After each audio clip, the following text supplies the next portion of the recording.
મારા વહાલા વિદ્યાર્થી મિત્રો, ભાઈઓ અને બહેનો, આજે હું તમને ધનતેરસ વિશે થોડું કહેવા માંગુ છું. હિન્દુ કેલેન્ડર મુજબ ધનતેરસનો તહેવાર કૃષ્ણ પક્ષની ત્રયોદશી પર ઉજવવામાં આવે છે. ધનતેરસ એટલે ધનની તેરસ. હિન્દુ ધર્મ માન્યતા અનુસાર ધનતેરસના દિવસે સમુદ્ર મંથનમાંથી આયુર્વેદના પિતા ભગવાન ધન્વંતરી અમૃત કલશ સાથે પ્રગટ થયા હતા. તે અમૃત કલશનો અમૃત પીધા પછી તેઓ અમર થઈ ગયા. એટલા માટે ભગવાન ધન્વંતરીની વય અને સુખકારી ઈચ્છા માટે આપણે તેની પૂજા કરવામાં આવે છે. કહેવાય છે કે ધનતેરસના દિવસે ભગવાન ધન્વંતરીનો જન્મ થયો હતો.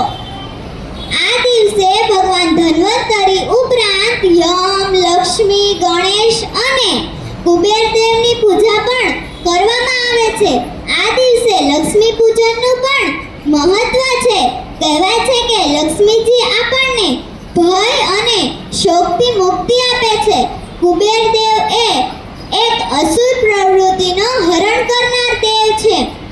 તેથી તેની પણ પૂજા કરવામાં આવે છે. સમુદ્ર મંથનમાંથી ભગવાન ધન્વંતરી અને લક્ષ્મીજી અવતરણ થયા હતા. તે બંને